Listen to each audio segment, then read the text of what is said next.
Salut à tous. Bon alors aujourd'hui on va interviewer Solène Feg. Je suis à Bordeaux, donc on est chez elle ici. Alors allons-y, c'est parti.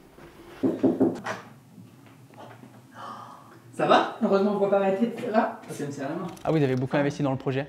Ben, franchement, oui. Ça dépend de tout ce qu'on appelle beaucoup, mais Votre temps et, ouais, et il y a eu de l'argent. de l'argent, il y a eu du temps, il y a eu peut-être environ 100 000 euros, tu vois, qui ont été posés. Ouais. Je me disais toujours, bah, t'es venue avec qui? T'es la meuf de qui? T'es la compagne de qui? Alors que j'étais là, bah, de personne, je suis venue avec moi-même. Ouais. Et alors, c'est quoi ton petit business? Enfin, tu sais, genre, c'était toujours, on essayait toujours de me diminuer. Ah ouais, tu le ressentais? Ouais, vraiment? vachement. Salut Solène. Salut David. Ça va? Bah écoute, ça va super. Merci, merci de me laisser un petit peu de temps pour te voir ici. Avec plaisir, merci d'être venu. Moi, je viens pas de très loin pour le coup. C'est vrai. Et là, je suis chez toi à Bordeaux. Donc, en tout cas, on va échanger un petit peu sur ton parcours, sur qui est Solène. Donc, si tu peux te commencer par te présenter en 2 minutes. Pour les gens qui ne te connaissent pas, ça peut être top. Ouais, carrément. Alors, maintenant, j'aime bien cette question, mais pendant longtemps, j'ai pas trop aimé cette question parce que je ne savais jamais quoi répondre. Toujours, je répondais coach business à l'un, astrologue à l'autre. En fait, j'ai tellement de casquettes, comme beaucoup aussi, je pense, que c'était contraignant. En fait, par où je pourrais commencer? Je me considère un peu comme une entrepreneur multi-passionnée parce que justement, je me prends d'intérêt pour pas mal de choses. Je ne monétise pas tout, évidemment, mais je vends de la formation, donc je fais de l'infoprenariat. J'ai une académie donc, qui accompagne aussi ce type d'entrepreneur, un peu comme moi finalement, entrepreneur multi-passionné. J'ai eu une marque, mais on en parlera certainement, que j'ai liquidée en 2022, plutôt dans le e-commerce, etc. J'ai fait de l'affiliation, c'est comme ça que j'ai commencé, et de l'affiliation principalement sur de l'infoproduit. Donc je vendais de la formation, principalement formation immobilier. J'ai un podcast aussi. Qu'est-ce que j'ai d'autre? Je suis sur les réseaux, on va dire que ouais, c'est une de mes casquettes. Influenceuse, on va dire ça comme ça, même si j'aime pas trop le terme, mais mine de rien, ben, c'est un petit peu ça quand même, hein. C'est un peu la vérité. Et qu'est-ce que je peux te dire de plus? Ouais, mais je crois que c'est déjà bien. Bon, je suis maman accessoirement aussi, mais c'est une autre casquette qui vient de se faire. Ouais, c'est un vrai métier ça aussi. Hein. Mais ouais, c'est ça, je me prends de passion pour pas mal de choses. Et après, il y a pas mal de choses que je ne monétise pas non plus, mais je touche un peu à tout. Tu fais beaucoup de choses. Ouais, je fais pas mal de choses. Ouais, c'est ce que j'ai cru comprendre. Et en tout cas, ben, ça fait un petit moment quand même que tu as commencé dans l'entrepreneuriat, notamment aussi à te démarquer sur les réseaux sociaux. Ouais. En quelle année tu as commencé? J'ai vraiment commencé l'entrepreneuriat en 2018. J'étais déjà sur les réseaux sociaux, principalement Instagram. En fait, moi, il faut savoir que mon compte Instagram, je l'ai commencé en 2013, mais ah ouais, d'accord. Sans grand intérêt. Moi, je l'ai commencé juste comme tout le monde. En fait, c'était un peu la mode, c'était le nouveau réseau social qui venait d'arriver. Bon, ben chouette, on poste des photos un peu inutiles.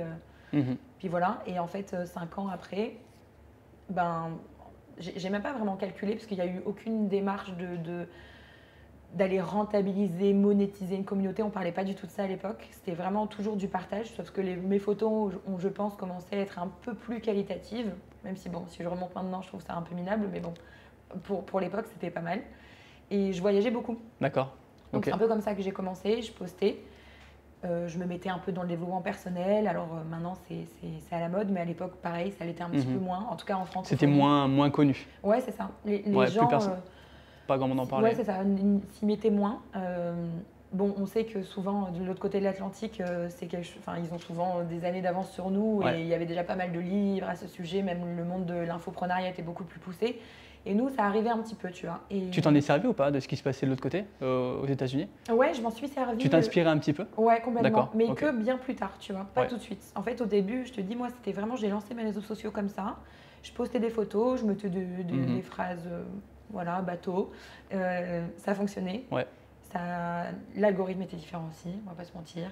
Donc, j'ai attiré pas mal de monde assez rapidement, en fait. Sans faire quelque chose que je trouve incroyable. En fait, il y a rien. Je trouve que j'ai rien fait de spécial. Et de fil en aiguille, en fait, j'ai commencé à me dire pourquoi pas faire quelque chose de cette communauté. Je sais pas. Enfin, c'est là en fait que j'ai commencé à penser peut-être plus business. Parce que tu commences à voir qu'il y a des milliers de personnes qui te suivent, tu sais pas trop pourquoi, tes personnes, tu sors de nulle part, et puis à la fois tu te dis, il y a peut-être quelque chose à faire, quoi. Ouais, et encore une fois, c'était il y a combien de temps? Il y a presque 6 ans.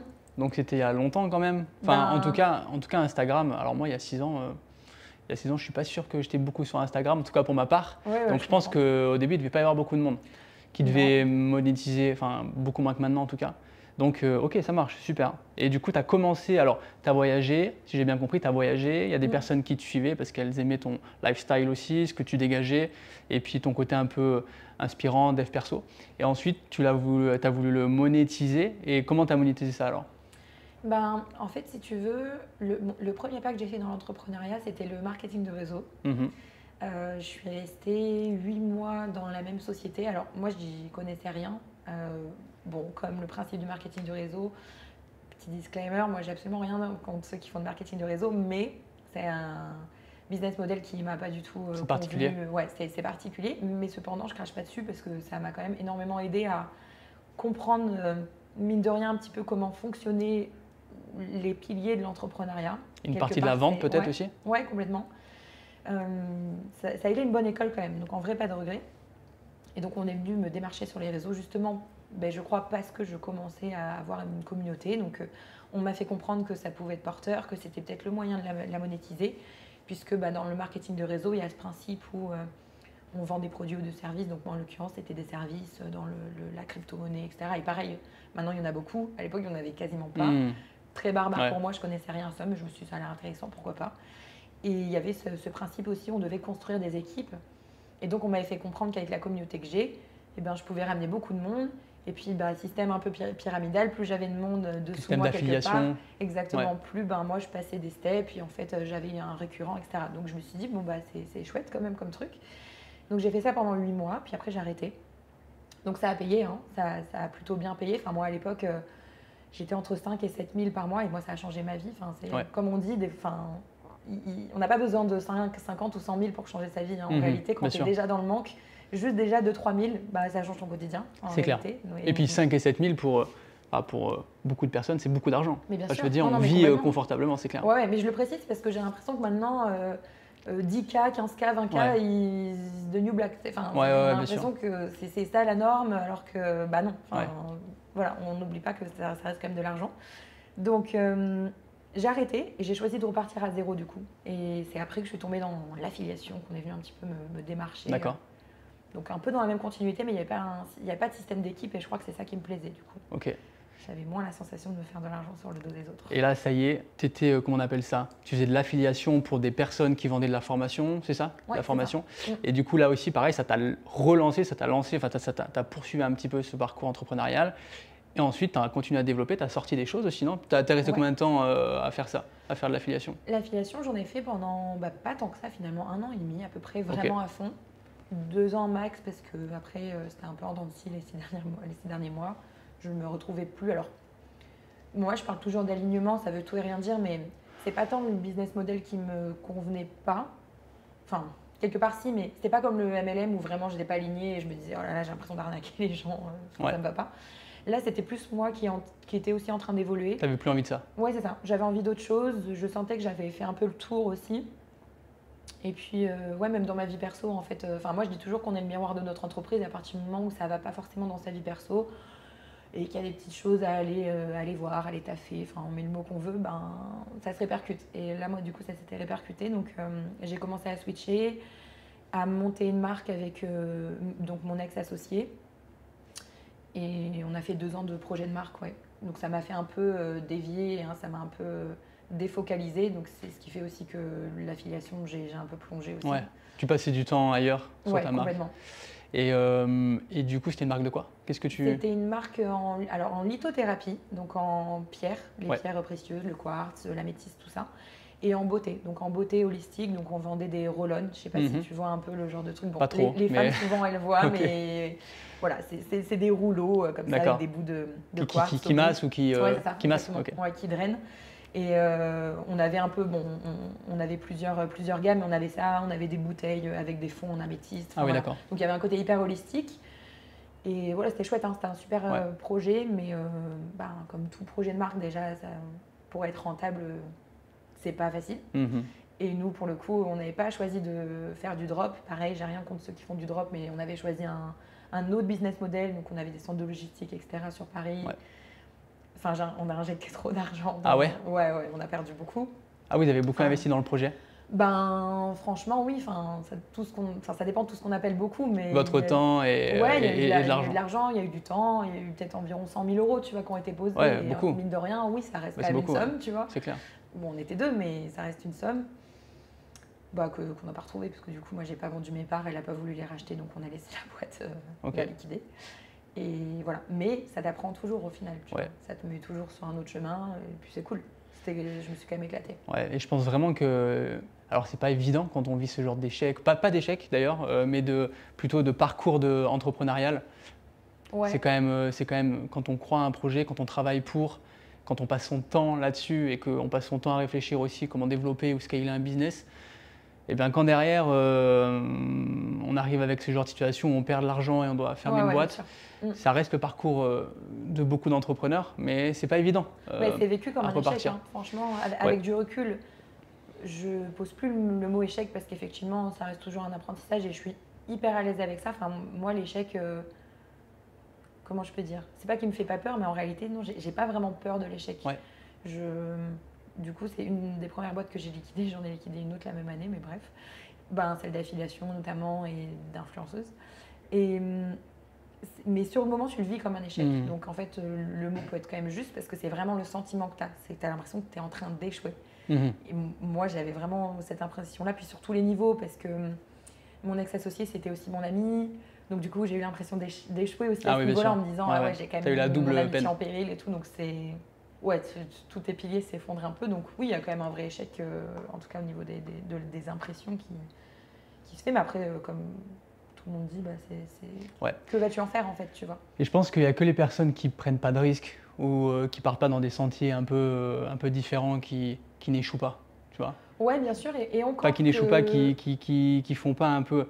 Je pense que dans une vie d'entrepreneur. Parce que je pense aussi que l'échec, c'est aussi une notion qui est hyper propre à chacun. Parce que même les personnes qui le prennent pareil, je te dirais qu'ils se sentiraient quand même en échec de ne pas en prendre. Pas tous, hein. Mais après quelques années, il y en a beaucoup qui reviennent un peu sur ce qu'ils auraient pu faire et qui se sentent en sentiment d'échec de ne pas en avoir pris, tu vois. Ouais. Donc en fait, c'est assez personnel en fait la notion d'échec quand même. Tu as raison. Tu as raison. Ok, donc il s'est passé, ok, tu as eu cette expérience et ensuite, et là, parce que tu ne l'as pas dit, mais tu habites à Bali actuellement et tu habitais déjà à Bali à ce moment-là? Non, pas du tout. Pas encore. En 2018, j'habitais à Montréal. D'accord, mais là c'était en 2018, tout ça? Alors 2018, quand j'ai commencé, en 2019 j'étais encore à Montréal et je suis rentrée de Montréal en 2020, juste avant que tout parte en couille. Ah ouais, d'accord, ok. Je suis rentrée, Bon, je le savais pas, mais et après donc en 2020 j'étais en France et je suis repartie à Bali en 2020. Je suis partie beaucoup en France. Ok, très bien. Et du coup alors après ça.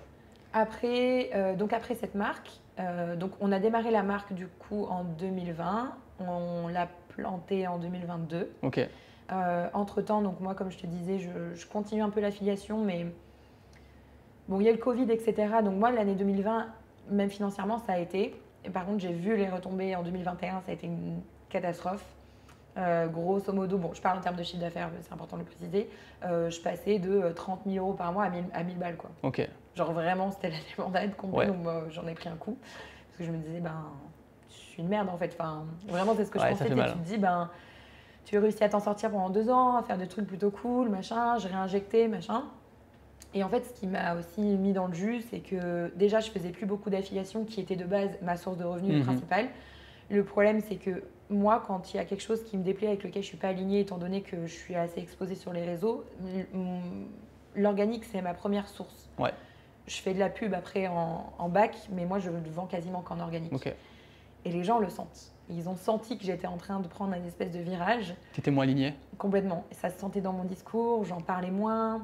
J'étais beaucoup moins emballée à chaque lancement que je faisais, etc. Et du coup, ça se ressentait dans les ventes. Bien sûr, les gens chiffres. achètent beaucoup moins et c'est compréhensible. Hein. Donc du coup ça a fait baisser mon chiffre et le chiffre que je faisais je le réinjectais quasiment tout dans ma boîte, dans la marque. Donc du coup je me retrouvais dans le jus personnellement. Donc à l'époque ça va parce que du coup je vivais à Bali et c'était pas encore très cher, donc j'avais un petit loyer, 400 balles, je m'en ressortais à peu près comme ça et franchement heureusement. Donc 2021 j'ai bien plongé. Et en même temps, personnellement, il se passait aussi beaucoup de choses dans ma vie que je remettais en question, tout ça. Puis voilà, comme je disais tout à l'heure, je pense que quand tu vas pas bien toi, tu remets beaucoup de choses en question. Ouais, complètement. C'est ça, grosse perte de sens. Tu sais plus trop. Et moi, c'était vraiment ça. C'est perte de sens totale. Je suis partie plonger dans la spiritualité et enfin complètement perchée en fait. Hein. Vraiment, je me suis perchée comme il fallait, un peu trop. Après, j'en suis revenue, mais je pense que c'est ce qu'il me fallait aussi. Ça t'a aidé aussi à sortir tout ça et à relativiser peut-être sur ce qui s'était passé peut-être. Exactement. Et puis, même à comprendre des choses que j'ai répétées, etc. Enfin, ça m'a vraiment aidé. À accepter peut-être aussi. À accepter aussi, ouais, complètement. Puis accepter ce qui m'est arrivé, puisque je résistais. Et puis c'est horrible, tu vois. T'es là, t'es en train de te voir cracher. Et t'es à deux doigts de reprendre du salariat, alors que j'ai rien contre le salariat encore une fois, mais moi je me suis toujours fait la malheureuse promesse que j'y retournerai pas. Donc il fallait que je m'en sorte. Et j'ai passé l'année 2021 comme ça. Après je me suis lancée dans l'astrologie, rien à voir. J'avais déjà fait des formations d'astro, etc. Ça faisait déjà quelques années, mais je sais pas pourquoi je le monétisais pas alors qu'il y avait de quoi faire. J'ai lancé, ça a cartonné, ça a bien remonté. Sauf que je pouvais pas scaler.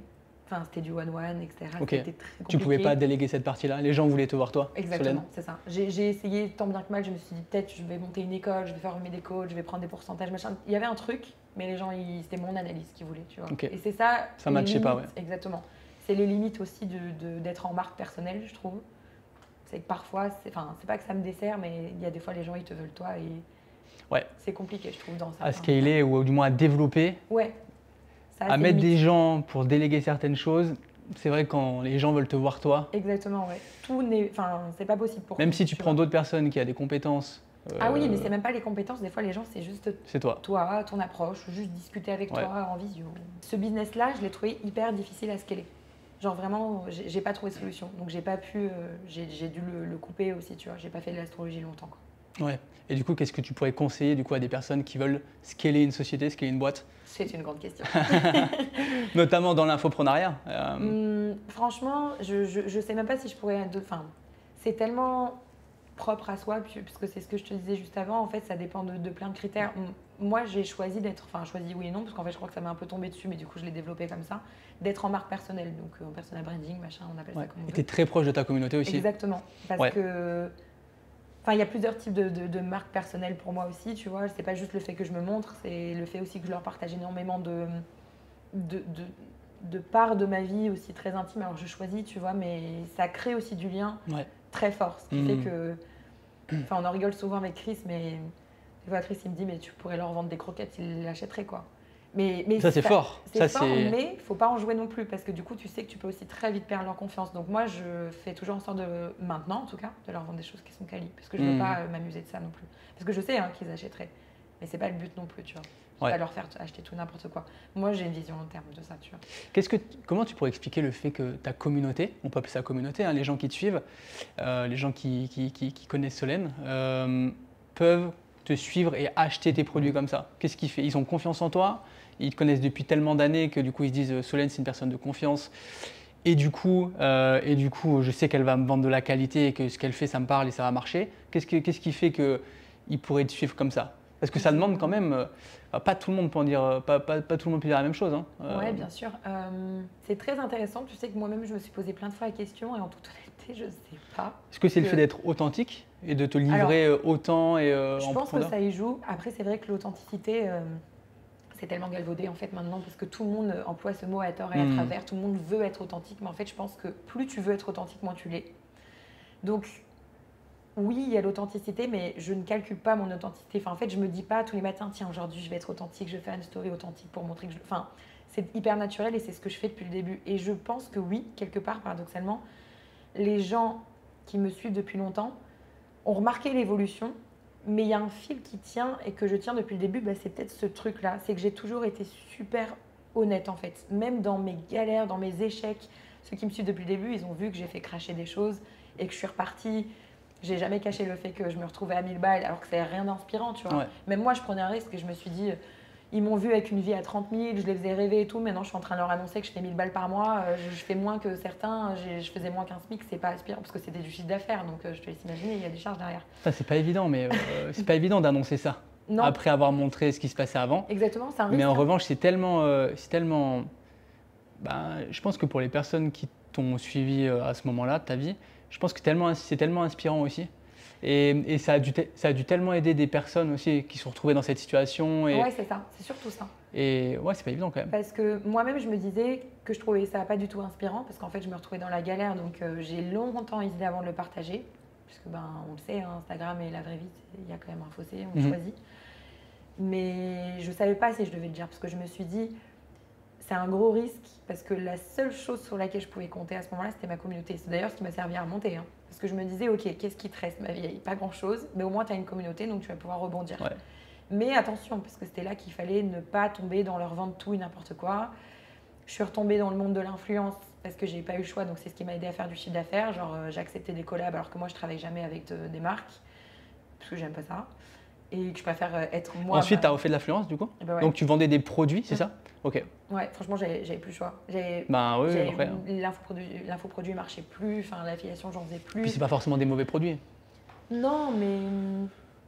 T'étais peut-être pas aligné avec ça. Ouais, c'est ça. Moi, j'ai toujours dit que c'est pour ça que le terme influenceuse, au début, enfin, c'est pas qu'il me convenait pas, mais on l'a aussi beaucoup connoté aux influenceurs télé, etc., qui n'ont pas forcément une image incroyable, on va se le dire. Alors certains s'en rachètent une, et tant mieux pour eux, mais la plupart du temps, malheureusement, ils restent un peu avec cette image collée à leur cul pendant des années, tu vois, c'est compliqué. Et moi, j'avais pas envie du tout d'être associée à ça.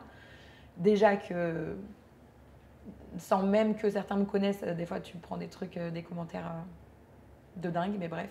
Parce que les gens ne te connaissent pas, donc ils savent pas, donc t'entends de tout. Ouais, c'est du jugement facile. Bah oui, forcément. Bon, après ça fait partie de. Enfin, je l'accepte aussi, sinon je ferais pas ce métier.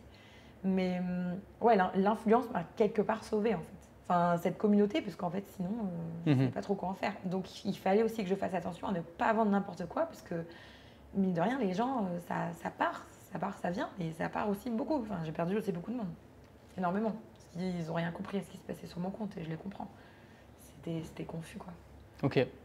Ouais, parcours pas évident, mais en tout cas, franchement, félicitations, hein, parce que ça peut inspirer beaucoup de monde. Et dans une vie d'entrepreneur ou de personnes qui tentent quelque chose, entrepreneur, c'est aussi un terme que tout le monde emploie. Ouais, bien sûr. Mais je veux dire, tenter quelque chose dans sa vie et aussi se planter ou avoir des grosses barrières dans ton parcours et dire oh là là, mais là je viens de prendre une boîte phénoménale, comment je vais faire pour me relancer et repartir? Des fois, ça vient souvent pas au bon moment, souvent trop tôt, souvent. Ouais, et en fait, pouvoir repartir et le fait que tu aies partagé ça, tu vois, je te suivais pas à l'époque et j'aurais aimé te suivre. Parce que c'est important et je pense qu'il y a plus de personnes qui devraient en parler. Je suis assez d'accord. Moi, je sais que j'ai pas mal ouvert le sujet là-dessus. On montre que les bons côtés. Ouais, complètement. On montre que les quand ça va, quand ça se passe bien. Oui, regarde. Mais en fait, il y a des mauvais côtés aussi. Mais je crois qu'il y a un virage un peu qui se fait, tu vois, parce que je trouve que maintenant, de plus en plus, on montre un peu l'autre côté de l'iceberg qu'on montrait moins avant, parce que justement, on jugeait ça comme pas très inspirant. Et j'ai jugé de la même façon. En réalité, quand ça m'est arrivé, j'en ai pas parlé tout de suite. J'ai attendu quelques mois. Ouais. Et c'est après que je me suis dit, bon. C'est comme si je me sentais redevable un peu envers eux en disant je vais peut-être leur expliquer ce qui se passe parce que j'étais plus très présente. C'était compliqué, puis on me posait des questions aussi. Et là, je leur ai dit, mais moi-même, je me disais, mais je vais perdre tout le monde. Enfin, moi, je trouvais pas ça inspirant du tout, tu vois. Mais bon, c'est paradoxal. Finalement, ça inspire l'autre parce qu'il se reconnaît dans ce parcours-là et se dit, moi aussi, ça pourrait m'arriver. Et surtout, je crois que ce qu'ils ont aimé aussi quelque part, c'est le fait que tu repartes à zéro avec eux. Ouais, bien sûr. Parce que du coup, je repartais à zéro. Et je leur expliquais mon plan. Je leur disais, bon, on va pas se laisser abattre. Du coup, j'ai prévu de faire ça. Et vu que je rebondis assez vite, tu vois, j'en faisais même des défis, des challenges. Il y en a qui commençaient un peu avec moi. Puis ça m'a aidé à recréer des programmes un peu autour de ça aussi, tu vois, et à remonétiser quelque chose. Et finalement, de fil en aiguille, après, c'est reparti, tu vois. Donc en fait, je pense que c'était plutôt une bonne solution de leur en parler au moment où je leur ai parlé. Ouais, super. Et du coup, malgré tes nombreuses, pas tentatives, je dirais, mais plutôt expériences, comment tu as fait pour garder cette espèce de fluidité envers ta communauté ou plutôt de cohérence? De cohérence, ouais. Et par rapport à ton rebranding et toutes ces choses? Alors, grande question. En réalité, justement, l'année où moi j'ai un peu dérapé, j'ai perdu beaucoup de monde parce que c'était le bordel sur mon Instagram. En réalité, que ce soit visuellement parlant et dans les thématiques que j'abordais, il n'y avait plus aucun fil rouge. Donc du coup, il y a plein de personnes qui sont parties et franchement, je les comprends parce que moi-même, je pense que j'aurais pas suivi ce type de compte. Enfin, c'était vraiment le bordel. je passais d'un truc très no pain, no gain, très business à très spirituel, mais dans les extrêmes. Et le truc, c'est que moi, j'ai tendance à vite partir dans les extrêmes aussi. Et il n'y avait pas du tout de juste milieu. Il n'y avait pas de business un peu holistique comme on peut voir un peu maintenant, où il y en a qui mêlent un peu les deux. Non, moi, c'est du coup, je parlais quasiment plus d'entrepreneuriat, c'était que de la spiritualité bien perchée. Du coup, les gens sont partis. Et c'est justement en 2021, enfin surtout en 2022, parce que 2021, j'ai laissé un peu le truc couler. Et en 2022, ben, j'ai choisi justement d'aller me recréer un espèce de fil conducteur plus cohérent. Je suis revenue un peu dans le monde de l'entrepreneuriat. Mais je pense que j'avais besoin aussi de m'en éloigner. C'est pour ça que 2021, ça m'a fait du bien. Je suis partie dans ma spiritualité et tout, parce qu'en fait, ce monde-là, c'est comme si j'en avais été un peu dégoûtée. Alors à l'époque, il y avait aussi moins de femmes, faut se le dire. Je ne suis pas forcément une féministe dans l'âme ou quoi, mais en fait, je fréquentais des milieux qui parfois, je trouvais pas ma place. Même dans les masterminds dans lesquels j'étais, ou dans des événements où on me retrouve. Enfin, c'était compliqué, tu vois. On me disait toujours, bah, t'es venue avec qui, t'es la meuf de qui, t'es la compagne de qui, alors que j'étais là, bah, de personne, je suis venue avec moi-même. Et alors, c'est quoi ton petit business? Enfin, tu sais, genre, c'était toujours, on essayait toujours de me diminuer. Ah ouais, tu le ressentais? Ouais, vachement. Ah ouais, c'est fou, Et du coup, bah, c'est venu un peu me chercher, et donc je me suis un peu éloignée de ça. Et je me suis dit, bon, bah, je sais que je vais être entrepreneur, mais il va peut-être falloir que soit, je sais pas, je change de milieu, si c'est ça l'entrepreneuriat. Enfin voilà, je m'étais fait une idée d'entrepreneuriat qui était j'étais un peu dans mon illusion. Et je suis redescendue un peu de ça, d'où le fait que je m'en suis éloignée en 2021 et que ça s'est senti sur mes réseaux et que plus rien n'était cohérent parce que du coup, j'en parlais plus. Et je suis revenue parce qu'en fait, je sais profondément que c'est aussi ma cible. J'avais vraiment envie d'aider ces personnes-là, principalement les femmes, mais comme j'ai dit, moi, les vins, c'est pas les hommes en réalité. Bon, il y en a qui le font, hein. Chacune ses choix, mais moi, les hommes sont les bienvenus dans les programmes, il n'y a aucun souci pour ça. Mais du coup, je tourne ma communication féminin parce que j'ai 77% de femmes sur mon Instagram, donc c'est aussi plus logique, tu vois. C'est les personnes que j'attire plus. Et je suis revenue avec un autre angle en fait. Et c'est ce qui m'a aidée à avoir un branding plus cohérent parce que j'ai su trouver un espèce de fil rouge en me disant ok, tu as fait ta spiritualité, très bien, tu redescends un petit peu. J'ai remis aussi beaucoup de choses en question, beaucoup de mes croyances que j'ai pris pour vérité, etc. Et je vais essayer de me tenir un fil plutôt cohérent. Oui, j'aime l'astro, etc. J'aime l'entrepreneuriat, on va voir pour essayer de mêler tout ça. En 2022, ça s'est assez dessiné, mais je te dirais que 2023 donc c'est vraiment très récent, a été beaucoup plus impactant à ce niveau-là, parce que c'est vraiment là que même visuellement, il s'est passé un switch sur mon Insta où c'était beaucoup plus cohérent dans mon ton de marque, dans les sujets que j'abordais. Je reste beaucoup plus autour de la thématique de l'entrepreneuriat et des outils un peu plus holistiques, je m'en sers en interne, entre guillemets, dans mon académie par exemple, où je parle un peu d'astro, etc., monter le thème astral de ton entreprise, machin. Voilà, mais c'est pas forcément un sujet que je vais apporter sur les réseaux, pas tant que ça, en tout cas, ça peut m'arriver en story. Mais tu passes du temps dessus? Enfin, tu as passé du temps à essayer de savoir vraiment ce que tu voulais. Complètement. Ce que tu voulais montrer sur tes réseaux. Ouais, vraiment. Ça a été. Encore tu le fais? Enfin, j'imagine que tu te poses de temps en temps la question, non? Maintenant, ça va mieux parce que je m'autorise plus et surtout, j'ai un fil conducteur. En fait, je pense que les entrepreneurs un peu multipassionnés comme ça, c'est un peu le souci, c'est que ils peuvent partir dans plusieurs directions. On peut disperser très facilement parce qu'en fait, on est intéressé par tout. Et quand tu es en marque personnelle comme ça, tu as envie de le partager. Et je pense que l'idée, c'est pas forcément de se restreindre, mais c'est de rattacher les choses à un truc. Moi, tu vois, j'ai une grosse passion pour la lecture, par exemple. Bon, forcément, avec Chris, c'est certain que je baigne dedans, il lit énormément aussi. J'ai d'autres passions que je monétise pas du tout, comme la danse par exemple, ou la peinture. Je fais de la peinture, je fais un peu de poterie aussi, je les monétise pas, mais j'aime bien aussi les partager. Donc j'ai fait un peu le tri dans ce que je souhaite partager et monétiser, et ce que je ne monétiserai jamais. Parce que avant c'était un peu mêlé tout ça. Donc tu vois, je savais pas trop, je partageais, à la fois je me disais ouais, mais je sais pas si ça je veux vraiment. Maintenant je m'autorise, et ça autorise aussi les femmes à le faire. C'est-à-dire que elles me voient le faire, ça les rend pas confus parce qu'elles savent qu'elles vont trouver de l'entrepreneuriat, elles vont trouver parfois peut-être des conseils un peu plus holistiques, parfois elles vont trouver des conseils lecture. Et en même temps en story, je vais leur montrer que je fais de la danse pour renouer à mon corps parce que je parle aussi de confiance en soi, etc. Quand on est une femme, machin. Donc en fait, il y a toujours ce fil conducteur de j'aide les femmes à… Alors ça se dit pas en français, mais c'est tu sais, empouvoirer, mais c'est empowerment quoi. En gros, à s'empouvoirer, à s'empuissancer, tu vois. tout autour de leur carrière et différents piliers finalement dans leur vie. Alors je parle surtout de leur carrière, mais le fil conducteur reste toujours autour de leurs multifacettes finalement. Ouais. Autorise-toi en fait à aller explorer ces multifacettes-là, à ne pas vouloir les cacher, parce que ça sert à rien de faire croire aux gens que tu es juste une entrepreneuse ou tu es juste une maman. En fait, tu es tout ça et tu as le droit d'en parler, tu vois. Ce qui parle à beaucoup de monde, quoi. Oui, complètement. Dans tous les cas. Bah, du coup, oui, forcément. Ouais, ça parle beaucoup. Ça a parlé à pas mal de femmes, ouais. Bah, beaucoup d'hommes aussi. Hein, mais... Ouais, c'est sûr, c'est sûr. Et pour revenir sur ta période un petit peu compliquée, après on arrête, promis. Qu'est-ce qui t'a permis de continuer dans l'entrepreneuriat et non pas de rebasculer, ça fait vraiment la rebascule, mais en tout cas de repasser du côté salariat et te dire, bon bah écoute, c'est une mauvaise expérience finalement, entrepreneuriat, c'est trop dur, maintenant, boum, je pars, je retourne dans le salariat. Du côté obscur de la force. Et bien écoute, non, en réalité, alors moi comme je dis toujours, je mets toujours des gros disclaimers, sinon on m'attaque. J'ai rien contre le salariat et je pense que même parfois c'est nécessaire quand ça sert à rien de... L'entrepreneuriat, c'est loin d'être un Eldorado, on nous l'a vendu beaucoup comme ça et j'ai sûrement servi ce discours-là parfois, donc je m'excuse pour ça, parce que des fois, voilà, on te montre une vie de rêve, machin, tout ça, mais en fait, je pense qu'on sait profondément, et moi je sais profondément, que je ne suis pas faite pour ça. Je n'ai rien contre le salariat, je pense qu'on peut être très heureux quand on est salarié, et franchement, bah, tant mieux, en fait, encore une fois, l'entrepreneuriat, c'est pas une fin en soi, c'est pas le goal ultime à atteindre.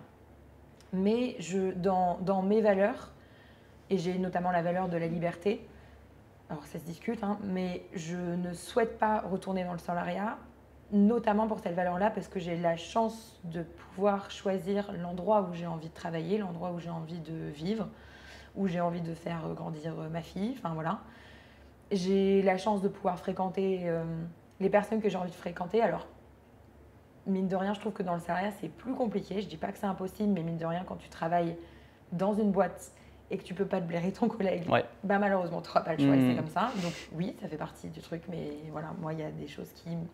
J'ai une sensibilité par rapport à ça, par rapport à mon environnement. À pas choisir vraiment, les personnes avec qui tu bosses, ton environnement. Complètement. Et du coup, pour moi, c'était même pas une sortie de secours possible. Ça n'existait pas. Dans ma tête, ça n'a jamais été une voie de secours. Je me suis toujours dit, en fait, et je me le dis encore, que je n'y retournerai pas parce que je ne suis vraiment pas faite pour ça et j'en suis persuadée. Je sais que je suis quelqu'un de créative, je suis quelqu'un de visionnaire, je sais que je peux mettre mes idées à bien et quand j'arrive à bien les structurer, à ne pas trop à me disperser, mais j'ai besoin d'être cadrée, certes, mais j'arrive à m'apporter cette structure-là et j'ai pas besoin qu'on soit sur mon dos toute la journée à me brider, en fait. C'est très frustrant pour moi. Donc, c'est pas un business, un business model, c'est pas une catégorie. C'était pas une solution envisagée. Ouais, convient. Et je pense que quand tu as connu l'entrepreneuriat ou travaillé pour toi, tout simplement, c'est compliqué de rebasculer dans le modèle du salariat. Je pense, mais je vais te contredire un peu, pas pour tout le monde, je pense. Ouais. Moi, j'ai... Il y a des personnes chez qui ça convient plus. Exactement. Elles étaient entrepreneurs, elles travaillaient pour elles et ensuite elles sont passées dans le salariat. Elles ont rebasculé ou alors elles ont fait un peu les deux, tu vois. Elles n'ont pas complètement rebasculé, elles ont pris un mi-temps. Mais il y en a pour qui ça a été un soulagement en fait de retourner dans le salariat parce que mine de rien, ça apporte une sécurité. Et peut-être plus de simplicité d'esprit peut-être. Certainement, parce qu'effectivement quand tu quittes ton travail à 17h, à 18h, peu importe, tu rentres chez toi et t'es vite dépensé. L'entrepreneuriat, tu y penses tout le temps. Je t'apprends rien, mais c'est sûr. Quand tu es dans les problèmes, tu y es et tu es bien dedans. Tu nages dedans. C'est clair. Même le soir, même à 23h, tu es comme ça dans ton lit. Donc c'est un choix aussi, mais c'est un choix qu'il faut faire en conscience. Donc il y en a qui ne regrettent pas et je peux vraiment comprendre qu'ils ont un gros besoin de sécurité. Je peux comprendre, vraiment je peux l'entendre. Moi je sais que oui j'ai besoin de me sentir sécure, mais je sais que je peux me l'apporter toute seule et que je suis ok avec ça. Tu vois. Ça s'est un peu stabilisé du coup, tu disais en 2023, c'est ça? Ouais, 2022 ça a commencé à bien stabiliser parce qu'on avait notre boîte ensemble avec Chris. Donc on a commencé à reprendre un peu l'infoprenariat, moins spirituel mais un peu plus dev perso pour rebasculer vers l'entrepreneuriat. Et 2023 c'était une grosse année, non? Ouais, 2023. La naissance de Liana, ma fille. Donc, grosse année, mais mine de rien, elle a été même bien meilleure qu'en 2022, alors que pourtant, il y a eu une naissance et tout le monde disait tu vas voir, ton chiffre va baisser. Non, du coup. Après, j'ai repris très tôt le travail, pareil, choix qui n'a pas toujours été compris, mais qu'importe. Parce que j'ai arrêté aussi beaucoup de travailler pendant la grossesse, parce que j'ai détesté ma grossesse. Et j'avais plus du tout la tête à ça. Donc moi, j'avais qu'une seule hâte, c'est d'accoucher pour travailler. Ouais. Voilà. Je sais que c'est très choquant quand je dis ça, que beaucoup ne comprennent pas. Mais... Ouais, enfin bon, je crois qu'il y a quand même beaucoup de femmes qui n'aiment pas être enceintes. Hein. Ouais, il y en a quand parce même que pas mal. franchement, Hein. même si ça se dit pas trop. On n'ose pas trop en parler, Ouais, exactement, parce que c'est un super moment de vie, machin, et on tu doit comprends, t'es radieuse et machin. Ouais, bah non, je crois pas. Enfin, non, pas du tout. Mais ouais, non, moi j'étais trop contente de retravailler. Donc j'ai travaillé 10 jours après avoir accouché, quoi. Ah ouais. J'avais Liana en portage et tout, et ouais, je sais que. Et t'as repris le boulot, c'est parti. C'est bizarre, mais moi j'étais trop contente. Je reprenais ma vie, quoi. Et puis je me sentais, je sais pas, de nouveau créative, puisque quand j'étais enceinte, j'étais focalisée que sur le bébé contre mon gré. Ouais. C'était hormonal, hein, mais bon, je savais que ça allait passer, mais j'en avais un peu marre quand même. Ouais, tu m'étonnes, 9 mois. Et pour autant, le postpartum se passe bien. Voilà, moi, on m'avait dit attention, parce que j'ai fait une dépression périnatale moyenne au 3e trimestre. D'accord. Détectée. Je me doutais un peu, mais c'est ma sage-femme qui m'a dit il faut vraiment que tu ailles voir un psy, machin et tout. Donc voilà, détecté. C'était pas très étonnant vu l'état dans lequel j'étais. Grosse perte de sang, j'ai failli supprimer mes réseaux sociaux et tout. Ah ouais, wow. Je suis partie vraiment. Au 3e trimestre j'en pouvais plus. Je voulais disparaître. Fallait que ça sorte. Ah ouais, vraiment. J'en avais marre. Je savais plus ce que je voulais faire.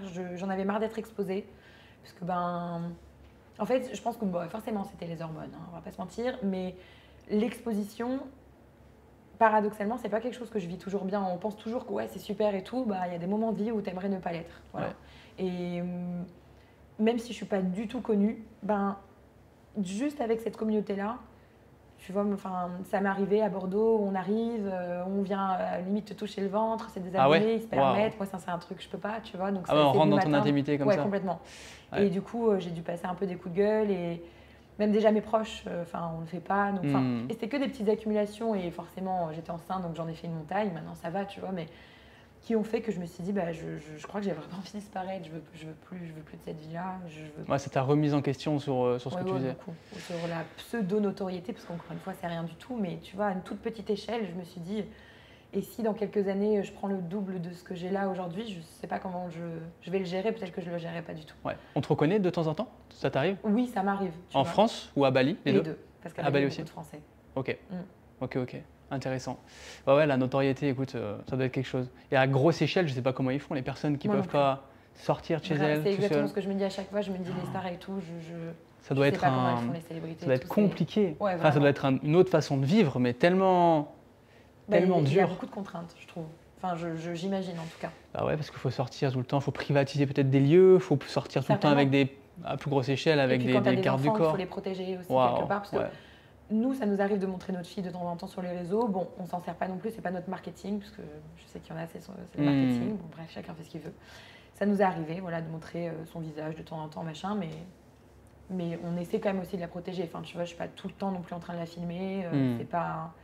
Je veux pas m'en servir. Enfin, je n'ai pas créé un Insta pour ça ou pour ne montrer que ça, tu vois. J'ai pas voulu le transformer non plus. Ouais, moi, j'ai du mal aussi à montrer mes fils sur les réseaux. Ouais, c'est un grand sujet, franchement, et puis je comprends. Et ils se montreront certainement bien plus tôt que nous, on s'est montré d'ailleurs, mais en tout cas, c'est peut-être... bon, je sais pas, c'est peut-être un peu trop tôt pour eux, en tout cas pour moi. Hein. Oui, je peux comprendre, c'est un vrai sujet. Mais ouais, il y en a beaucoup qui se servent de ça et ça marche. Hein. Ah mais ça marche. Parce que ça parle à beaucoup de monde, hein, des enfants. Mais bien sûr. Puis moins tu les montres, mieux ça marche. Ouais. Moi c'est simple, pour le peu de fois où je la montre, si je mets une photo ou une story, je vais doubler facilement mes vues. Eh oui. C'est absolument n'importe quoi. En fait, moins t'en montres, plus les gens ils en veulent, tu vois. Alors moi je ne cède absolument pas à ça parce que j'en ai rien à faire de ce qu'ils veulent ou pas. Ouais.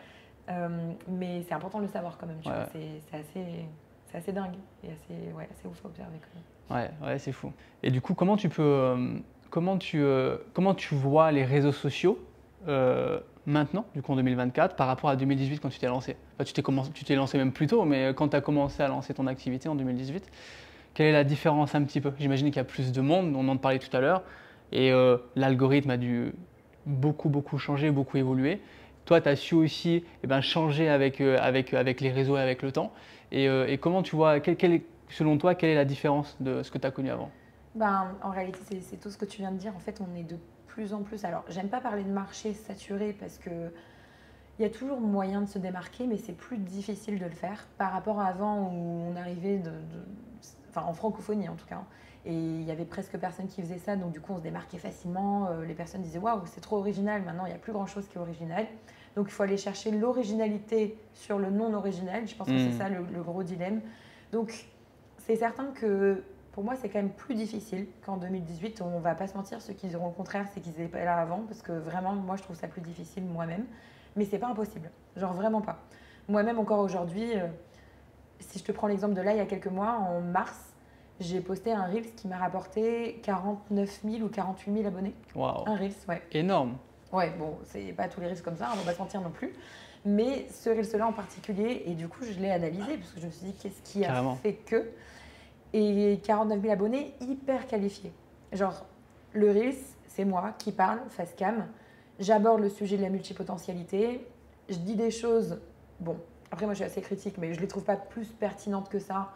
Je pense que je crée un peu aussi un gros effet Barnum dans cette vidéo qui fait que les gens se reconnaissent facilement dedans. Parce qu'ils disent « Oh, mais c'est moi », etc. Je parle un peu de tous ces profils qui s'éparpillent, les touche-à-tout, qu'on appelle la malédiction de Vinci, parce que Léonard de Vinci était un touche-à-tout, blablabla, etc. Bon, bah forcément, ça a été aussi la porte ouverte aux critiques. On m'a dit « Mais pourquoi tu te prends pour de Vinci ? T'es loin d'être un génie, ma vie. » J'étais « Ah oui, bon, d'accord, c'était pas le sujet, mais bref. » Forcément, quand ça atteint plein de gens, bien sûr. et le Reel, ça a touché, je crois, plus de 3 millions de personnes, bon, bah ça touche pas non plus que les bonnes. Mais ça a été, je crois, une des premières fois où vraiment ça m'a apporté des personnes qui étaient qualifiées. J'ai eu de la chance parce que 3 semaines après, je faisais un lancement. Ok. Et donc, juste ce Reels-là, ils ont à peine été réchauffés que ça a dû me rapporter, je sais pas, peut-être 40 000 € juste avec ce Reels-là. C'est incroyable. Et waouh. Et comment tu l'expliques du coup parce que du coup, j'imagine que tu as fait quelque chose qui correspondait vraiment à ce que l'algorithme attend pour pousser un réel. Ouais, je pense qu'il y a plusieurs paramètres en fait qui ont été cochés. Parce que en fait, t'as quoi, t'as 1000 posts sur Insta? Ouais, et encore j'en ai archivé plein, mais j'en ai bien 1000, ouais. Mais j'en ai archivé plein, ouais. Parce qu'il y avait et du coup, il y en a, et c'est le seul qui a autant pété, tu penses? Ouais, qui a vraiment autant pété, oui, et qui a été autant qualifié surtout parce que j'ai fait du repost aussi, des mèmes un peu. Tu vois, j'ai fait des mèmes. Tu vois un peu. Le mème qui avait marché, tu as essayé de non, tu vois les mèmes. Des mèmes, comment on dit ça? Un mème. Un mème, c'est un truc un peu humoristique, des espèces de vidéos où tu mets je des vois. phrases Je vois. pour. Je vois, tout à fait. Tu vois un peu le truc. J'en ai mis un peu. Voilà. Et un truc marrant, et puis toi, tu mets ta phrase. C'est ça, tu mets pauvre, nanana, quand toi, tu fais ci, nanana, et voilà.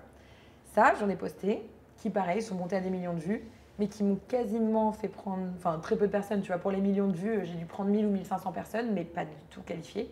Parce que, en fait, c'est des mèmes qui sont rigolos, mais quand après, les personnes, elles débarquent sur le compte. Mais en fait, elle n'est pas tout le temps marrante. Elle fait pas ça, elle fait pas tout le marrant, qui c'est celle-là. Donc, du coup, pas trop d'intérêt pour la personne. Donc, vraiment, ce Reels-là qui a pété, les paramètres que j'ai remarqués, c'est que déjà, le setup était pas mal. Et je crois que, mine de rien, sur une plateforme comme Instagram en tout cas, ça compte énormément, le visuel. De faire des trucs beaux. Ouais, je crois vraiment que la qualité compte. Donc que ce soit, moi j'avais enregistré dans un studio à Bali, donc voilà, il y avait une belle caméra comme aujourd'hui, il y avait un micro. J'avais fait en sorte que derrière, ça soit un peu à l'image du feed de mon branding. Enfin, c'était quand même sympa. Rien d'exceptionnel non plus, mais en tout cas sympa à regarder, donc tu as envie d'y rester. La phrase d'accroche, trop importante. Parce que voilà, moi j'avais commencé à dire j'ai mis 28 ans à comprendre que. Et du coup, je sais pas, ça à comprendre quoi. Et en fait, ça a fait rester la personne. Qu'est-ce qu'elle a compris? Et après le reste, je t'ai dit, les gens sont tellement reconnus. Et le grand paradoxe de tout ça, et je crois que tu peux quand même le dupliquer dans pas mal de domaines, c'est que les gens détestent être mis dans des cases, mais à la fois ça les rassure. Donc quand tu les mets un petit peu dans des cases, et moi c'est un tout petit peu ce que j'avais fait dans cette vidéo, parce que je leur ai dit voilà, qu'ils étaient multipassionnés, ça décrit un espèce d'archétype, tu vois, tout de suite ils se reconnaissent. Et ils adorent ça. C'est là que ça crée un peu l'effet Barnum de dire oh, mais c'est trop moi, je me reconnais, je vais aller voir ce qu'elle fait d'autre. Et vu que moi, dans ma bio, il y a le mot multipassionné, multipotentiel ou je sais plus quoi, ils ont vu qu'ils allaient retrouver du contenu là-dessus, donc ils se sont abonnés. Ils ont vu que je vendais des choses là-dessus, donc ils ont acheté par la suite alors qu'ils me connaissaient. Il y avait du sens. Exactement. Ok. Donc je crois que c'est des paramètres qui jouent énormément. Le temps de la vidéo, oui, non, pas forcément, parce qu'une vidéo de 5 minutes, on peut penser que c'est long et ça peut très bien fonctionner tout autant qu'une vidéo de 30 secondes. Mais l'accroche, la façon dont tu vas filmer ton matériel, le sujet aussi forcément, En fait, il faut juste penser que la personne, moi c'est à chaque fois ce que je me dis quand je crée, c'est la personne doit se dire c'est moi. C'est moi qu'elle décrit. Oh, je me reconnais. Pour qu'elle identifie quelqu'un, qu'elle dise regarde, et c'est ce qu'il a fait. Tout le monde s'identifiait. Sur mon truc, je dois avoir, je sais pas, 1000 ou 2000 commentaires. C'est très intéressant ça. Tout le monde s'identifie. Parce que la personne, elle se reconnaît, elle dit oh, regarde. Ou alors, on identifie son pote, qu'on reconnaît. Écoute ce qu'elle dit, on dirait toi. Toi, t'aimes beaucoup de choses. C'est ça. Ok, très intéressant. C'est toi qui monte Non. Non. Ok, t'as une personne dessus. Ouais, sinon le temps. Alors, ça m'est arrivé de le faire, oui, mais maintenant je le fais plus. Chris l'a fait pendant longtemps aussi parce qu'il est très bon en montage, mais il perd un temps de ouf. Donc maintenant, non, on délègue. Et du coup, concernant ton équipe, tu as un monteur et ton équipe elle est composée d'autres personnes aussi? Oui, mais j'ai une petite équipe. Moi, je suis pas très très entourée. J'ai une community manager depuis pas longtemps. D'accord. Qui est sur tes réseaux du coup, qui gère. Ouais, elle gère les commentaires la plupart du temps et elle m'aide à gérer les DM. Alors bien sûr, elle gère pas tout parce que j'ai aussi beaucoup de questions personnelles auxquelles elle peut pas répondre. Voilà, mais ça fait pas très longtemps. Pour tout ce temps que je suis sur Instagram, en fait, finalement, ça fait que quelques mois qu'elle est avec moi. Mais là, je commençais à être dépassée. Ça doit te soulager quand même. Hein. Ouais, énormément. Parce que tu dois avoir un sacré paquet de messages. Ouais, franchement. Et puis là, il fallait que je me rende à l'évidence. Je pouvais plus être au four et au moulin. Donc, j'ai délégué ça. J'ai aussi une closeuse. Alors, elle est aussi un petit peu closeuse. Parce que de base, c'est comme ça qu'on s'est rencontrés. Donc, elle n'est pas vraiment CM. Mais finalement, elle connaît tellement bien mon entreprise, mon ton, etc., que c'était très simple de lui déléguer cette partie-là. Donc, elle est aussi closeuse avec une autre closeuse. Qui d'autre? J'ai une Customer Care Manager aussi, qui gère mes communautés parce que dans chaque programme que j'ai, j'en ai pas 10 000 parce que du coup j'ai resserré un peu les taux, j'ai des communautés qui sont associées à ces programmes-là. Donc mon académie, etc., j'ai une communauté sur Discord, mais l'académie n'est pas encore sortie, donc ça va arriver. Et j'ai un autre programme qui est vendu en evergreen, donc tout le temps, toute l'année, où elle gère la communauté par là-bas, elle l'anime, elle gère aussi, elle fait pas mal de choses parce qu'elle gère aussi tout ce qui est un peu administratif, elle fait mon support client, les impayés, tout ça, enfin tout ce que j'ai pas envie de faire. Et puis, après pour la partie marketing, j'ai un média buyer, voilà, qui m'aide à gérer un peu les pubs en lancement, parce que je fais pas de pub hors lancement. Et puis un petit peu la stratégie aussi, mais pub, page de vente, ce genre de choses, ouais. Mais pendant longtemps, c'est moi qui l'ai fait ça, mais là maintenant, j'ai délégué. Ok, intéressant. Ouais, ça fait pas une très grosse équipe pour le moment. Non. Par rapport à tout ce que tu as. Et tu parles de ton programme, tu parlais d'un programme, et toi tu y passes du temps un petit peu dessus ou pas, auprès de ta communauté, ou tu as réussi justement à le faire gérer par cette personne-là? Alors moi je vends principalement trois offres. Ouais. Donc j'ai une petite offre qui est sur les réseaux sociaux principalement. D'ailleurs, j'ai mis longtemps à la sortir, je ne sais pas pourquoi. Je me sentais imposteur alors que je vois qu'il y en a qui sont sur les réseaux depuis 6 mois, qui sortent déjà une offre de coach en réseaux sociaux. Je me dis pourquoi pas. Et donc en fait, j'ai mis un peu tout ce que j'ai appris dernièrement des réseaux, etc. C'est un programme qu'on remet à jour. Je l'ai co-créé avec Chris d'ailleurs. Du coup, c'est quoi ce programme? C'est pour créer justement tes réseaux, une communauté? Ouais, c'est ça. C'est pour bâtir une communauté. Moi, je porte beaucoup aussi sur comment on porte sa voix, parce que je sais que quand on est entrepreneur, on a souvent des messages à donner, comment on porte sa voix sur les réseaux sociaux. Comment on construit une communauté, comment on garde aussi quelque part ces personnes-là. Et puis indirectement, comment on monétise cette communauté, comment on vend ses offres derrière, comment on fluidifie un peu le parcours client. Parce que c'est bien beau aussi d'attirer des personnes, mais si elles ne sont pas qualifiées, ça peut être un peu compliqué après de les convertir. Et moi, je m'adresse surtout aux personnes qui sont en marque personnelle. C'est vrai que maintenant, je sais qu'il y en a beaucoup aussi qui font... c'est une tendance un peu sur les réseaux, les espèces de comptes faceless, là, où on ne monte pas sa tête. Ah oui. C'est cool aussi, hein, mais moi, je ne m'adresse pas du tout à ce type de profil-là. Parce que je ne connais pas, c'est pas mon truc, j'ai jamais eu de compte où je ne me montrais pas, donc c'est pas mon expertise. Donc je m'adresse vraiment à ces entrepreneurs qui ont envie de porter leur voix, de se montrer, de potentiellement aussi être invités à droite, à gauche, etc. Et de montrer à quel point avoir une communauté, ça peut aussi nous porter loin. Donc, et de savoir l'entretenir sur le long terme surtout, parce que comme je disais tout à l'heure, on peut arriver à un moment où on peut vendre n'importe quoi, mais ça ne veut pas dire qu'il faut le faire. Bien sûr, ouais, c'est sûr. Donc j'ai cette offre-là. Ouais. Ensuite, j'ai une autre offre un petit peu milieu de gamme, aux alentours de 500 €, plus pour les entrepreneurs multipassionnés ou les futurs entrepreneurs, parce que j'ai aussi des salariés qui sont un petit peu entre deux eaux, qui ont plein d'idées, qui ne savent absolument pas comment les concrétiser, donc qui ont ce besoin de clarification finalement de par où je commence, qu'est-ce que je fais, j'ai plein d'idées, est-ce que je dois tout faire, enfin voilà, plein de questions qui se posent. Et donc, je les aide sur 30 jours en fait à se bâtir un plan. Donc, à ça est rattaché une communauté avec des lives mensuels. D'accord. Et après, j'ai l'offre plus élevée qui est une académie et qui là, elle est ouverte, enfin qui rouvre en octobre, mais qui sera ouverte tout le temps, toute l'année. Ah, super. Où là, à l'intérieur, j'ai des coachs, effectivement. Il y a des masterminds à l'intérieur, des tables rondes, des coachings toutes les semaines. Enfin, voilà. Là, et cette académie, c'est quoi? C'est quelle thématique? Académie, c'est l'académie des entrepreneurs multi. Ah oui, donc là, on est vraiment sur les entrepreneurs. Oui. En général, on a déjà quand même les idées à peu près claires, bon, ou pas, hein, parce que dans tous les cas, on refait tout ce travail d'aller clarifier ses idées, etc. Et puis épurer en fait un petit peu tout ce qu'on a dans la tête. Mais là, on est vraiment plus basé sur l'offre. Dans mon offre milieu de gamme, par exemple, je ne parle pas du tout de l'offre, c'est juste vraiment tes idées, trier ses idées. Là, c'est comment te construire une offre en fait et une entreprise qui te ressemble, une entreprise impactante, inspirante, tu vois. Je parle aussi beaucoup de visibilité, tu vois. En fait, ça reprend un peu ces thématiques-là. Ouais, c'est ça. Comment on construit une entreprise autour de nous-mêmes, comment on est un peu, comme je dis toujours, la niche, c'est toi bordel, quoi. Donc, c'est un peu ça. Ouais. Ok, ça marche. Et moi, j'ai lancé une offre d'accompagnement pour les marchands de biens, donc dans l'immobilier, hein, pour l'achat-revente de biens immobiliers. Et, en groupe? Ouais, alors en fait, c'est un accompagnement sur 12 mois. Les personnes, elles rentrent dans un programme. C'est très bien suivi. Donc, elles ont accès à une formation que j'ai faite moi, qui est à peu près 17 heures. Et à côté de ça, il y a un accompagnement. Donc, il y a un programme d'accompagnement vidéo où c'est pas de la formation. La formation, c'est un peu, je le schématise comme ça, c'est un peu comme si c'est comme si c'était un livre, il y a plein de chapitres. Et l'accompagnement à côté, ça déroule vraiment tous les aspects et l'ordre chronologique de tout ce qu'on doit faire pour un projet d'achat-revente immobilier. Et à côté de ça, il y a des lives hebdomadaires. Donc, au moment où je parle, il y en a 3 par semaine. Et en plus, par semaine, avec coach et moi-même.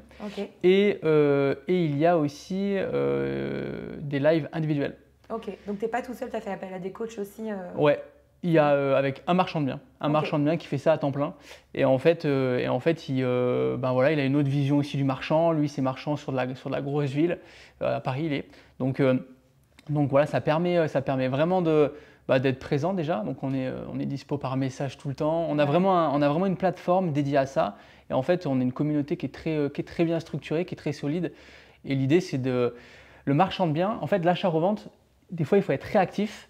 On peut chercher un bien en 1 mois, 1 mois et demi, 2 mois. Et dès qu'on a trouvé le bien, il faut être rapide, quoi.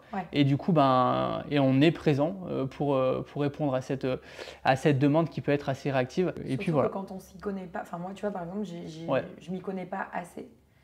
Ça peut être un peu, ça peut faire peur. Bien sûr. Enfin, donc, je pense que ça doit être hyper rassurant d'avoir une communauté autour de ça parce que moi, je me mets à leur place. Si je me mets à acheter quelque chose et tout, je sais que si j'ai des questions, c'est clair. J'aurais besoin quand même d'avoir une exactement ça. C'est exactement ça. Et en fait, tout est bien fait. Alors, ça évolue dans le bon sens à chaque fois. Et puis non, c'est très bien. Il y a de très bons résultats. Je suis content aussi parce que c'est bien de vendre quelque chose aussi, mais derrière, ce qui est important, c'est le résultat. Ouais, bien sûr. Donc, j'ai des très bons résultats et je suis content. Donc voilà. Mais c'est pas mon secteur d'activité principal, la vente d'accompagnement. Donc je fais ça à côté du marchand de biens. Mais c'est quand même tout un business. Hein. C'est pas évident. Hein. Quand tu te lances là-dedans, c'est un moulin, c'est un truc à faire tourner. Faut vraiment lancer la machine. C'est un vrai écosystème à mettre en place. En réalité, on ne se rend pas compte. C'est pas facile. Hein. C'est pas facile parce qu'il y a beaucoup de choses à penser. Et puis même si tu as fait ton offre, après il faut la vendre, il faut la marketer. Tu peux avoir la meilleure offre du monde, mais si tu n'arrives pas à la vendre, elle reste là. C'est même, j'ai envie de dire, une des compétences principales à apprendre pour moi. C'est le copywriting et la vente. Si tu ne sais pas la vendre, c'est effectivement… Et d'ailleurs, si tu sais vendre, tu peux tout vendre. Exactement, c'est ça. Et si tu as un bon produit que tu ne sais pas vendre, personne ne le verra ce produit. Donc voilà, je suis ravi de partir là-dedans aussi, ça me fait de l'expérience et puis ça me permet de rencontrer du monde, ça me permet de voir des profils très intéressants et ça me permet aussi toujours de m'améliorer dans l'achat-revente parce que finalement, des fois on me pose des questions que j'ai garé la réponse ou que je n'ai pas parce qu'il y a des lois qui changent, des normes, tout ça. Donc moi je vais piocher l'information pour donner des choses sincères et véritables et ce qui fonctionne. Du coup voilà, donc ça m'aide à être toujours à la page et puis aussi ça me permet de m'objectiver sur le marchand, j'ai envie de le pousser donc faut que je sois là quoi. Puis il y en a qui poussent fort dans l'accompagnement, il y en a ils sont balèzes, il y en a qui l'accompagnement il dure 1 an et il y en a en 1 an ils font 2 projets où ils prennent c'est assez costaud. Donc voilà, donc c'est très intéressant. Mais du coup, je vois un petit peu ce que tu parles. Ça fait moins longtemps que toi que je suis dans ce milieu-là, mais je vois un petit peu la complexité de tout ce qu'on peut trouver. Et t'en parles sur tes réseaux? Je commence à en parler. Okay. Je commence à en parler. Mon programme, il est depuis l'année dernière. Ouais. C'était un peu la phase bêta, ouais. Où je testais. Ouais, mais c'est bien. Ouais, je testais, j'étais tout seul, il n'y avait pas de coach. Il n'y avait pas cette plateforme groupée. Ouais. Donc c'était qu'individuel, WhatsApp individuel, Visio individuel, mais c'était vraiment moins structuré. Mais c'est bien, c'est ce qui te permet de construire une offre après qui, tu vois. Exactement. Et là, j'ai pris beaucoup de retours. Là, c'est ce qu'on fait constamment. Tout le temps, on a besoin de retours. Tout le temps, à chaque fin de chapitre de formation, d'accompagnement et chaque fin de mois, parce qu'on a pareil, on a un Discord, eh bien, on demande des retours. Donc, on a un questionnaire qui part. Ouais. Et nous, ça nous permet toujours de nous positionner. Tu vois. Bien sûr. En fait, là, on aimerait plus des infos ici. On aimerait plus que tu te positionnes de ce côté-là. Et du coup, l'année dernière, j'ai pris beaucoup de retours. Ça a très bien fonctionné et là cette année, je processe et puis je mets en place des choses. Donc voilà, et j'en parle un petit peu sur mes réseaux, J'en parle sur mes réseaux. Depuis quelques mois, j'en parle sur mes réseaux et puis voilà. Et donc Instagram, c'est ton canal de vente? Ouais. Ok. Donc tu arrives quand même à… Que de l'organique Instagram. Ok, c'est bien. Donc j'en parle qu'aux personnes qui se sentent, qui ont besoin qui ont confiance en moi. J'ai mis en place, d'ailleurs important, moi j'ai pas de CM, j'avais mis une IA en place par un prestataire. Et un mini chat ou un truc comme ça. Ouais, mais plus le chat GPT bien poussé. Et ça n'a pas fonctionné en réalité. Il y a des communautés, moi tu vois, et je crois que ça m'a plombé en 2 mois là. C'est possible. Mais c'est bien d'avoir testé. Ouais, mais j'ai testé 2 mois quand même. Et les personnes, en fait, si tu veux, c'est toujours moi qui faisais ça avant. Et malgré tout, les personnes, je pense que sur les réseaux, je suis même sûr, elles ont besoin de proximité. Parce qu'il y a trop notamment des vendeurs de formation, d'accompagnement, peu importe, notamment dans l'immobilier, où elles perdent un peu cette proximité. Et du coup, elles se disent, ouais, mais en fait, le formateur, nous, on est intéressé par lui, mais en fait, il est où? C'est à lui qu'on a Parce qu'on a un CM, ensuite on a un closer, et ensuite on a un setter entre-temps, et puis peut-être que si il tient ses promesses, il sera de l'autre côté. C'est pas évident. Et maintenant, là, je reprends la main. Mais là, c'est tout récent, depuis cette semaine. Okay. Et je sais pas quand est-ce qu'ils vont voir la vidéo, mais en tout cas, je reprends dans une semaine. Je reprends là depuis une semaine la partie CM. Et là, ça fait quand même plaisir. Parce qu'il y a des personnes qui me parlaient. Enfin voilà, il y a pas mal de choses. Ça a eu beaucoup de répercussions un peu négatives.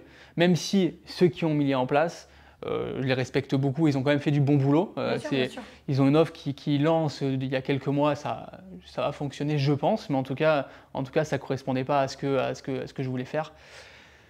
Donc malgré tous les échanges qu'on a eus, parce qu'on essaie à chaque fois d'essayer d'être le mieux possible. Donc voilà. Il y a des communautés chez qui ça ne prend pas. Ouais. C'est pas tant leur travail à eux. Moi, tu fais ça sur la mienne, je la détruis ma communauté si je fais ça. Là, c'est ce que ça a fait. En tout cas, en DM. Parce que tu peux mettre des mini-chats ou des IA comme ça. Tu sais, tu les fais commenter un mot. C'est ce que je fais. Ça fonctionne très bien. Et ça, c'est ce que… Ouais, pardon. Parce que tu le précises. Si tu le précises… En fait, en réalité, tant que tu es transparent, moi, à chaque fois, je leur dis à chaque fin de post, ou même en Reels, je leur dis, vous pouvez commenter, je sais pas moi, vidéo. Et mon petit bot… Bon, je l'ai appelé Philippe, je sais pas pourquoi. J'ai rien contre les Philippe. Mon petit bot Philippe va vous envoyer, tu vois, un lien, etc. Et du coup, les gens, ça les fait rire. Parce que du coup, après, le bot, il répond, salut, c'est Philippe, je suis le bot de Soso et tout, machin. Énorme. Et il y en a même qui répondent, machin. Donc du coup, là, ça le fait. Mais si c'est une vraie conversation et que les gens ne sont pas tout à fait au courant, ils ont l'impression de se sentir piégés. Et du coup, tu vois, il y a des communautés, ça fonctionne. Je lisais des fois des commentaires. Du coup, des fois, je regardais quand même ce qui se passait sur les messages. Et des fois, l'IA, elle se plantait complètement. Il y a des personnes qui me disent, non, mais là, tu me prends vraiment pour un con. Et moi, j'étais derrière, je dis, oulala, qu'est-ce que je fais? Et des fois, je répondais. Je disais, désolé, j'ai mis quelque chose en place qui ne fonctionne pas vraiment. Et l'IA, elle n'avait pas vu que je répondais. Elle remettait une couche derrière. Elle disait, et ça n'avait rien à voir. Je dis, oulala. Quand l'IA prend le dessus sur l'humain, Et là, je disais, voilà. Un abonné en moins. ouais. Après, c'est bien que tu l'aies testé. Après, tu peux toujours tout réajuster, mais c'est bien que tu l'aies testé, parce qu'effectivement, je pense que des fois, on a tendance à idéaliser. Alors, les IA, c'est très bien, etc. Mais je pense vraiment que ça ne peut pas fonctionner pour tout le monde. Et quand tu es en marque personnelle, encore plus. Parce que quand tu n'es pas en marque personnelle et que tu ne montres pas ta tête, etc., et qu'il y en a qui ont des business d'infoprenariat, on ne sait absolument pas qui est derrière le compte, ça peut fonctionner, je pense. Parce qu'il y a moins d'affect. on n'a pas vu ta tête, on a moins envie de connecter avec toi. Mmh. On aime bien tes idées, on aime bien ton contenu, mais toi, Ouais. on s'en fiche, on ne connaît pas ta vie puisque tu ne la présentes Ouais. pas. Tandis que là, toi, c'est différent, tu vois. Donc, à réajuster. Ouais, voilà. Donc ça a été un bel apprentissage. Et j'ai aussi sur la partie, pour finir la chaîne, j'ai aussi un closer. Ouais, C'est pas tant un closer, c'est une personne qui a fait mon programme ok. et du coup qui est là pour parler mieux que moi, pour parler C'est un peu un ambassadeur. Exactement. Et C'est en bien fait, ça. et du coup, et moi je suis un peu trop, parce que du coup j'ai fait ça pendant 1 an. Et en fait, alors déjà, il y avait un côté un peu émotionnel que j'avais, c'était quand les personnes elles me faisaient pas confiance, je le prenais personnellement. Je disais non, non, vraiment, je te garantis que ce que je te dis c'est vrai et que de l'autre côté tu vas kiffer et puis ça va aller fort quoi. Et puis du coup, voilà, je dis voilà, ça n'a pas fonctionné, il m'a pas cru, comment ça se fait? Donc le fait de mettre quelqu'un aussi, je me détache un peu de ça et surtout que la personne, elle est plus à même de raconter ce qui se passe et les personnes ont plus confiance. Et moi, du coup, je me détache aussi de ça, qui est quand même un gros pôle Ouais, et complètement. c'est quand même des compétences particulières de parler un peu de son offre. Donc finalement, moi je suis de l'autre côté, je suis dans l'accompagnement et puis voilà, puis on Mais fonce. je pense que c'est bien parce que, alors, il faut être capable de parler de son offre, c'est Ouais. important, ça fait partie de notre métier aussi, mais moi, je trouve que les autres parlent mieux de mon offre que moi-même. Tu Ouais. vois. Tous mes bêta-testeurs, pareil, j'ai eu des bêta-testeurs pour l'académie, puisque avant qu'elle soit ce qu'elle soit, je ne savais pas trop si ça allait fonctionner. Tu vois. Donc j'ai eu 40 personnes, et en fait, du coup, 40 retours, 40 trucs, voilà, super cool. Et il y avait des angles de vente que je n'ai moi-même pas vu. Tu vois, des choses où je leur ai dit, ah ouais, ça t'a vraiment apporté ça, mais c'est trop cool ça, je peux carrément le dire. Enfin, des choses que moi-même j'aurais pas pensé en fait à dire dans mes arguments de vente, tu vois. Ouais, bien sûr. C'est intéressant aussi des fois de mettre. C'est bien de savoir le faire. Ouais, c'est primordial. Il faut même, voilà, c'est ça. Avant même de vouloir déléguer quoi Ouais. que ce soit, la vente, il faut savoir déjà Ouais. soi-même vendre son produit, sinon c'est très compliqué de l'expliquer à quelqu'un Ouais. d'autre aussi, même si C'est la clair. personne l'a fait. Mais ouais, des fois ils en parlent mieux. Ouais. Ou différemment en tout cas. Et avec tes 6 années du coup d'expérience dans l'entrepreneuriat, combien ça t'a coûté? Tu as dit que tu avais avais perdu un peu d'argent, même beaucoup d'argent, et du coup si tu peux nous faire un petit récap de tout ça, si tu as ça en tête. Alors, je vais essayer de calculer ça brièvement par rapport à ce que j'ai gagné. Donc, j'ai perdu sur la marque. J'ai perdu. Alors, des fois, il y a des moments où j'ai investi et là, j'ai perdu. Et il y a des moments où ça m'a coûté, comme par exemple avec des agences de closer, où ils ont laissé passer tellement d'appels qu'ils n'ont pas. Voilà, donc ça nous a coûté. Un manque à gagner. Exactement. Ouais. Franchement, facile 300 000. Facile. Et en chiffre d'affaires, je ne saurais pas te dire ces dernières années, mais je sais pas, je dois approcher des 3 millions, peut-être quelque chose comme ça. Wow. 3 millions. Ok. Donc, ouais, ça fait du 10%. Quoi. 10%. On va dire ça comme ça, à peu près.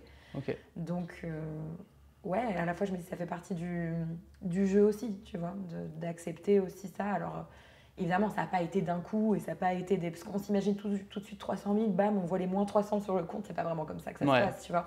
On pose des sommes par-ci par-là, puis des fois, ça ne fonctionne pas. Et la marque, ça a été ça, hein. Ça a été que de l'injection, injection. Et c'est au bout du compte, ou au moment où j'ai voulu la vendre, et j'étais passée d'ailleurs par Simon d'Aragon, on avait dû faire une estimation, etc. Et au final, elle n'a pas été vendue. Mais c'est là où je me suis rendu compte, j'ai dit, ah ouais, on a quand même investi pas mal dans cette boîte. Et puis, c'est comme ça après. Hein. Au final, c'est une perte financière, certes. Mais encore une fois, de façon très bateau, on perd jamais vraiment parce que ouais, on apprend. Complètement. Ouais. Et là, je pourrais, je pense, me relancer dans un projet de marque. D'ailleurs, j'aimerais bien. Peut-être pour 2025. Ok, super. Bah écoute, tu repars dans 20 jours à Bali, c'est ça? Ouais.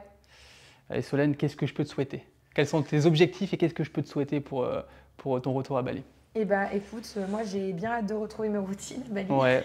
Moi, je suis quelqu'un de très routinier. Le chaud, parce que là, à Bordeaux. Ouais, le chaud aussi, mais c'est même pas tant le chaud qui me manque. Alors, le soleil, oui, parce que moi j'aime bien le soleil. Ouais. La chaleur, oui, non, pas forcément, parce que. Ça fait du bien un peu de frais. Ouais, ça fait du bien aussi un peu de frais. Mais non, c'est juste que là-bas ou ailleurs, mais j'ai mes petites routines en place. C'est beaucoup plus simple que quand je suis ici. Je suis beaucoup plus focus sur mes projets. Et là, j'ai besoin, parce qu'on a pris un peu de retard, tout ça. Donc voilà, j'ai besoin de me remettre vraiment dans le bain pour préparer la sortie de l'académie en octobre. Et j'ai beaucoup de choses à faire. Et j'ai mon livre aussi qui sort en septembre, donc il faut que je prépare un plan de lancement. Wow. Donc voilà, là, j'ai hâte des projets. retourner. Ouais. Ok, super. Bah, merci Solène. Merci à toi, c'était cool. Ciao, ciao.